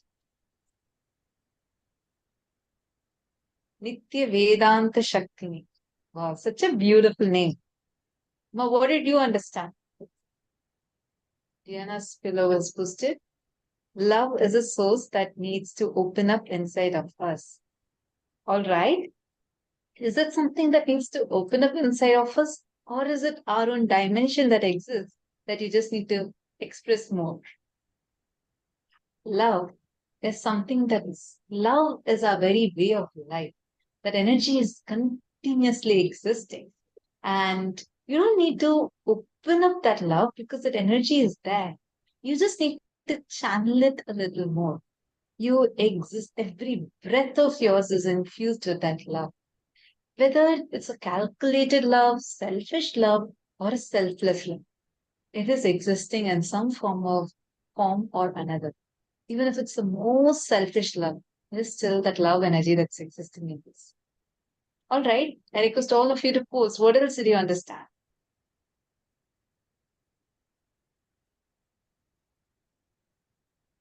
Come on, all the male participants.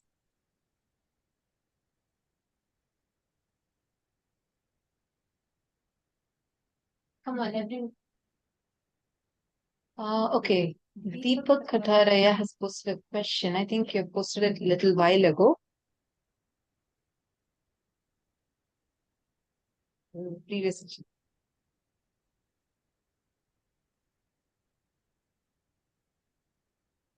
Deepak, can I please request you to also come on camera? I don't want to see you on camera. Actually, the main A room lot of you are not on camera. Can I please request every one of you to please come on camera? Come on. Bhupendra Goderavaya, Nithyanandam, Taike Zhang, who's saying, I understand for many of you it's late in the night, and for each of you, you're all in different time zones, obviously. And it's wonderful to see you all sincerely sit even through your night and day to receive the initiations. So that's wonderful. But let's make sure for you to receive. You are taking so much time out there to be here, right? Let us make sure that you are here ready to receive the initiation and to have the best experience.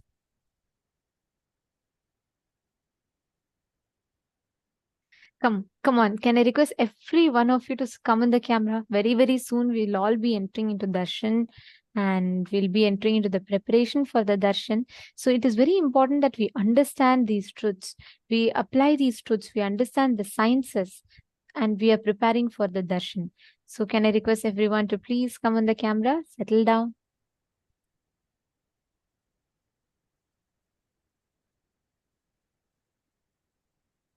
All right. So now Swamiji revealed one of the most important truths to all of us through this. See, many times we all get stuck into a certain illusion. We all get stuck into a certain delusion. Breaking free from those delusions, understanding those incompletions, delusions sitting inside of us, breaking free from all of them. And the time-space continuum, the place where all the dimensions merges together and exist. It is very important that we grasp these truths that Swamiji has revealed. If any of you have any questions, you would like to understand something more, please make sure that you are having these questions during the darshan.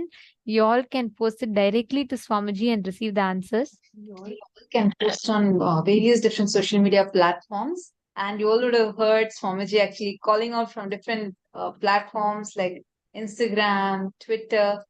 We have today's Paramashivoham post that is posted on these platforms. You can go and post a reply to it and ask your questions to Swamiji. And Swamiji will be blessed ones are definitely going to be receiving the answers directly from Swamiji, where Swamiji reads out your question and gives you an answer. Okay, Tirupaya has posted time space continuum exists for everyone, but it's experienced differently by all. For example, when you wake up in the morning, some are refreshed and others are tired. You can shift your time space continuum by living an Atmalinga centric life. Within a few days of practicing Atmalinga centric life, we will start to experience Mahadeva respond with love. So beautiful. How many of you actually started? You know, some of us carried Atmalinga continuously with us. Who all have already started living with your Atmalinga? This is one of my favorite from, especially when last season Swamiji had blessed us in the last day. And I literally saw him so many times, even like when a simple thing like weather or something we wanted to happen, just continuously talking to Swamiji through the Atmalinga has been miraculous. How many of you have been experiencing this? All have started this lifestyle.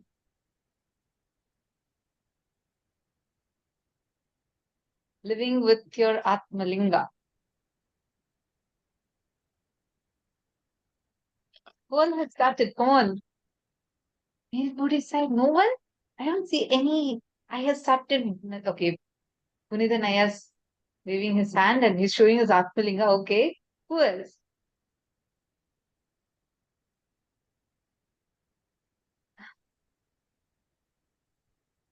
In a very, very powerful way, actually, Swamiji will be responding to you through your Atmalinga. It's just so powerful. Actually, He Swamiji also revealed one of the most important truth. The skin of the cosmos is time. Like how you have the skin in our body and we feel it, right? When you touch your skin, you feel it. When someone touches your skin, you feel it. The skin of the cosmos is time. Every time you are stuck in a certain incompletion, understand you keep rubbing in that time with friction. actually, sorry, Mom. Yes, Satya has asked this question saying, Mom, my Atmalinga is chipped off and it's not healing itself. I have started to live with my wonderful, but don't worry. Just tell your Atmalinga to heal. It's like a superpower. Once in 2015, I'll always keep my Atmalinga. Like if I want healing or anything, I'll just put on. Like that time I had like lots of throat infection, something I had. So I put my Atmalinga on my throat and I had slept on.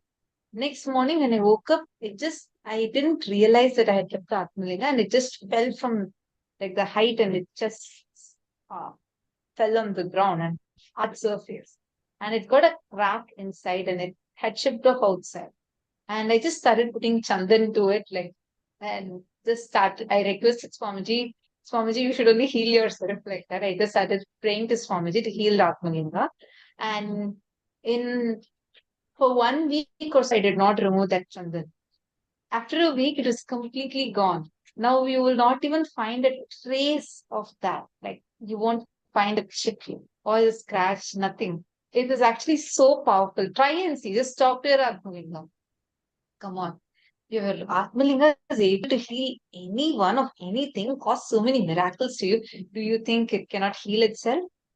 It is Swamiji's own power. He's just there with you in your pocket. So just talk to your Atmalinga more, and definitely you'll see your Atmalinga will heal itself.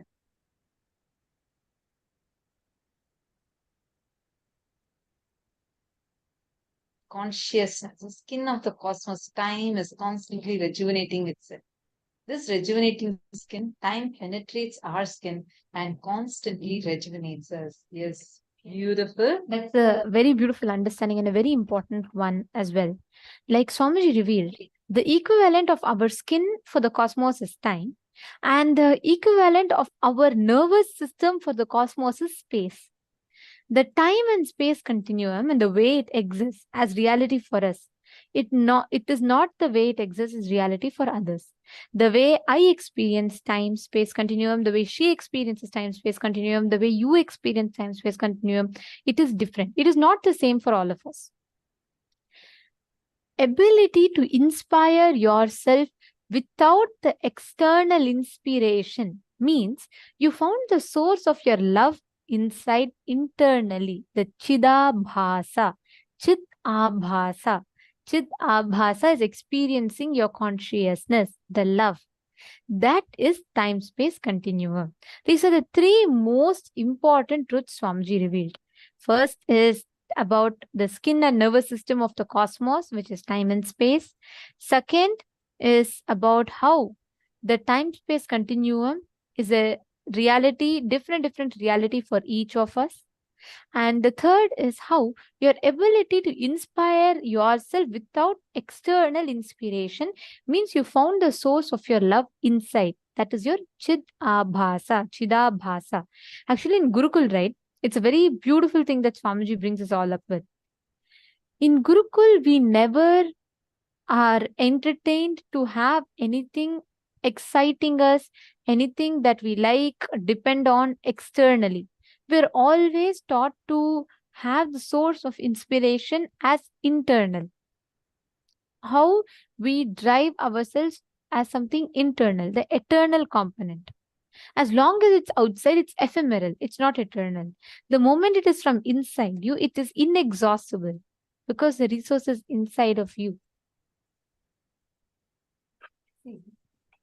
For example, many of you, after you finish your morning puja and you're just freshly starting your day, you feel like there's so much of space in you. What does space mean? Like, for example, you start planning, this is how you want to get your day done. Just so you're going to do this, A, B, C, and this is part of your to-do list for today. And you're going to achieve these goals for today. And you start with a fresh morning, right?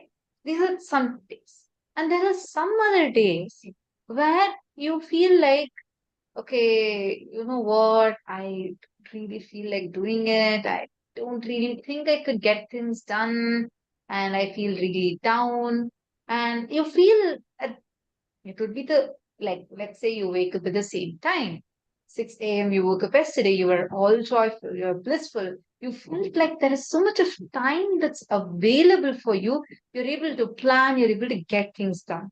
The very next day, you also feel like you're again waking up in the same time, but you're dull, sometimes depressed, bored, and you don't feel like you can get anything done. How many of you have experienced these two types of you, like these two dimensions of you? Who all have experienced this?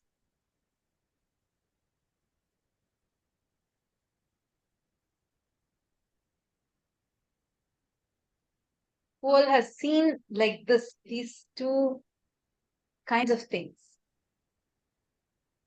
Once you feel like, yes, I have so much of space, I can get these things done.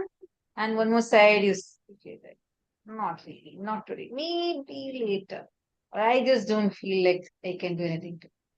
See, same time and space, look at how it's occurring for you inside, how you're able to experience life. It is not the actual available time or not. It is you, how you relate at that time and then space. Just take an example, Swamiji. How, if you actually look at the way Swamiji's life is, what all amazing things Swamiji has done for humanity. And actual life, the number of years Swamiji has lived on this planet Earth so far, you will feel like, God, how can one person do so much? Do you know Swamiji has the world record of being the single author who has written the Largest largest number of number of books. books. Single author who has written largest number of books, 1,200 plus books. Sorry, 1,300 plus books. Swamiji himself has written. And also, even in it's not just this one. Along with this, Swamiji also has the Asia Book of Records for the largest number of festivals celebrated in a year, and for the longest, like the largest number of asanas done in a single hour. And Swamiji also has been continuously sitting and conducting programs, curating the content for people, ensuring that people are experiencing the superconscious breakthrough, are able to manifest powers. And Swamiji is the world's largest collector of Rudrakshas. Swamiji is the world's largest collector of the palm leaf scriptures. And he has made all of these available to us. Like just anyone, even if they achieve even one of these dimensions, they cannot do it in Swamiji's scale. Anyone, if they have written these many number of books by now, they would be, I don't know, maybe 80, 90 years old. Swamiji is just 46. How can one person do so much and yet continue being like doing again and again, more and more and more? How? That shows Chidabhasa, where how the space expands for Swamiji in one at the same time, doing multiple things, running multiple projects,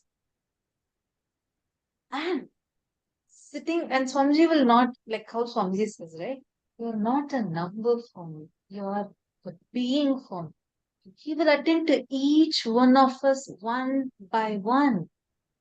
How many of you feel like, I feel like Swamiji is there exclusively with me? How many of you feel that? Like he attends to you, you know that Swamiji is there with you. Look, so many of you raising your hands. Yes, understand that itself you can see. He does all of these and continues to be with each one of us. And on top of everything, Swamiji will say, I'm not doing anything. Paramashivam is doing everything. God, that is the way when you have the Chidabhasa, where you have the awakening of that consciousness in you. You have access to your whole space. You can just rock the world the way Swamiji is doing. He's just there with us, continuously being with us. How many times you have felt like Swamiji just knows what you're thinking, and he'll just exactly attend to you. It might be through a blessing, it might be through a darshan, it might be through a satsang. It'll be like every satsang, so many times in satsangs, I'll feel like, yes, Swamiji is just talking to me. This is just for me, Swamiji is talking. And I'll see even so many more people feel the exact same thing. How attending to each one of us and doing so much. And making on top of everything, he makes this whole thing available completely for free to people. Whether it's books, whether it's the education, whether it is food, whether it is the health techniques, everything, yoga sessions. How? This is what will happen to you when your chidabhasa, that awakening happens. What Diana's pillow is saying, it's unreal, but we are seeing it in reality. That's actually just to, even if you start meditating, start even cherishing how Swamiji lives. Even if you just entertain that cognition in you, just entertain that cognition in you, your inner space will start cognizing that. From young age, what do we entertain? We entertain struggles. We entertain, oh God, time is not enough. We can't do this. We can't do that. One thing at a time. All of these. And there's always what do you hear about? You hear about stress, you hear about struggles, you hear about this and that to achieve success. So by default, your understanding becomes that to achieve success, I need to go through all of these. Bhupendra Goreravai is asking, what Swamiji has written 1,300 books? Yes. Swamiji has written more than 1,300 books. All these books are available completely for free, and and you can access these in nithyanandapedia.org. It's completely for free. 1,300 books Swamiji has written. And this is like addressing all aspects of your life. You literally, any problem you have, just go pick up a book of Swamiji, it'll already have a solution for you. And whether it's books on astrology or Upanishads, various scriptures of Hinduism, all the major scriptures, Swamiji has already spoken about it and written about it. And on top of that, like research Swamiji does. Like, for example, you all would have noticed, right? Like songs that we have during the darshan. Many of those would be like specific mantras. That mantras would be for that particular deity, and you will not get it that easily. It's not something that's it's just available on YouTube. No, this Swamiji will identify which siddhar actually wrote that mantra and who was the siddhar for that particular siddhas. The ancient scientists who specialize in alchemy, the spiritual alchemy, and they have certain techniques like just through sound and vibration. They'll help you awaken your kundalini, do the spiritual processes in you. So Swamiji will identify whatever initiations, like every day Swamiji gives us so many amazing initiations, right? Each of these initiations, Swamiji will go, refer back to the scriptures, pull out the exact reference for that process, and he will test it on himself, and he'll find out which siddhar had given that particular process, and he'll go and pull up the exact song or the mantra that is from that siddhar, and that is what is played during the darshan. Or take the jewels. How many of you notice, like based on the initiation, Swamiji wears some specific jewels. Like whenever it's Nataraja, you'll always see that Nataraja deity on Swamiji's this heart chakra. You'll actually see specific jewels like that. Same with the ayudams, like whatever, like if Dakshinamurti is coming and sitting, you'll actually see whether the jata style, or the detailing. All this Swamiji only micromanages and does. And at the same time, Swamiji will be micromanaging, like he will know exactly how many plates are there in Tiruvannamalai for the Annada. And what Tell that because if you just notice how in each, see, typically if we are focused on one thing, let's say we are working in one project, what do our logic of functioning will be? We'll be like, oh, I have to focus on this, I have to attend all the details in this, so I can't do other things. But for Swamiji, it's completely the opposite. Swamiji works by the principle, if you have to do one thing properly, that means you have to do everything properly. Only if you do everything properly, you can do one thing properly. So you will see everything that Swamiji involves into, it will be like Swamiji will know the details so precisely. Swamiji will tell exactly how many doors are there in which Adinam. Swamiji will know the count by heart, meaning he will not even need anyone else to give him the count. And at the same time, he'll remember how many of our names Swamiji will remember. And Swamiji will remember the last Guruvak that Swamiji gave us. That experience, that space, literally like being as Swamiji, the way Swamiji exists, the way Swamiji lives, that Chidabhasa, because Swamiji's consciousness is immensely light, like just beautiful, and it is like a child. And at the same time, Swamiji is completely having all the knowledge, everything into him. And that's why we can see even every aspect, Swamiji is so involved as a person, as a human being. Swamiji is so hardworking. And as an avatar, Swamiji gives enlightenment, ultimate fulfillments and boons. Everything Swamiji does without compromising one for another. Now, let us all take a few minutes. I request every one of you to write this down. Please take a few minutes to type this and post it.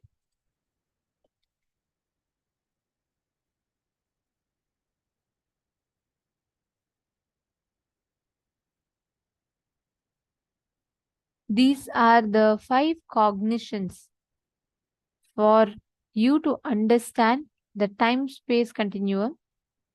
So please take a few minutes and you all can type it down.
Now, in this same space, let us all enter into the power manifestation. See, all of us have now understood about the time space continuum. We also typed out, internalized this. Now, can I request every one of you to please sit straight? Can I request all the participants to come on camera and please sit straight?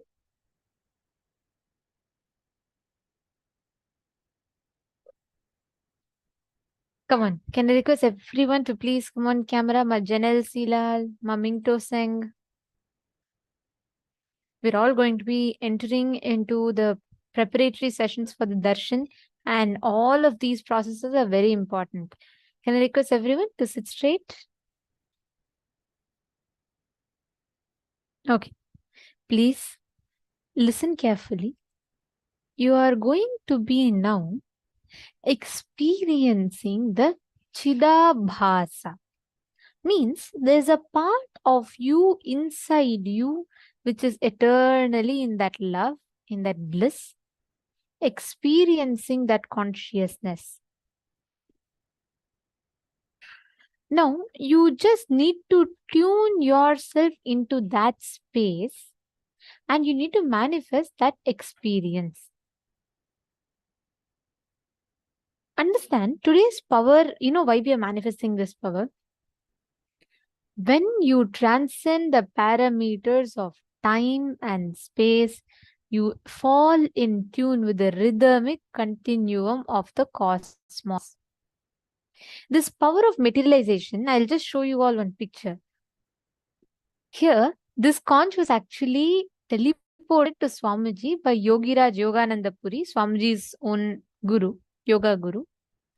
And in front of Swamiji's own eyes, when Swamiji was very young, Swamiji's guru was training Swamiji, and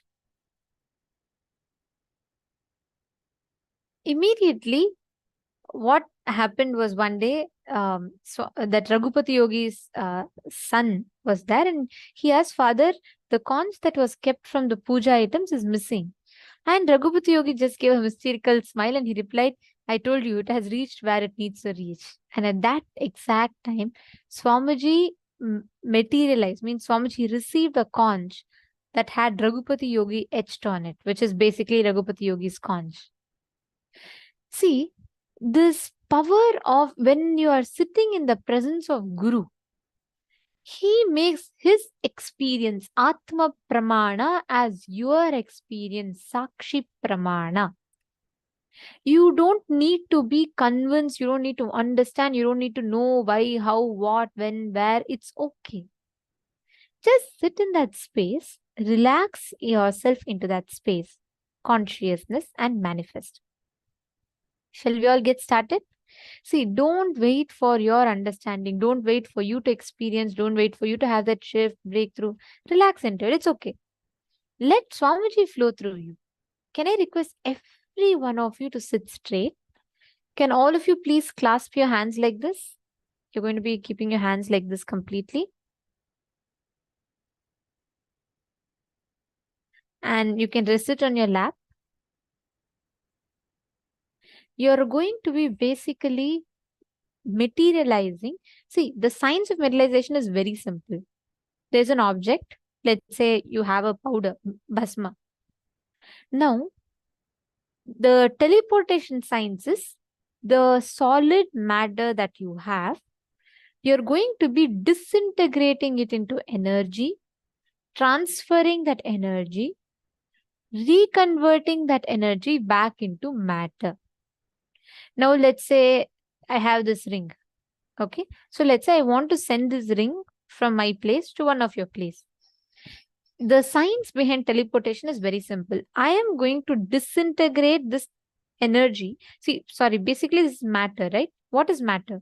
The particles are so tightly packed. It's so together. And that's what forms a matter. Am I right? Now, the science is very simple. I'm going to be disintegrating this matter to energy. I'm just going to be making it back into particles. So let's say that matter now becomes energy.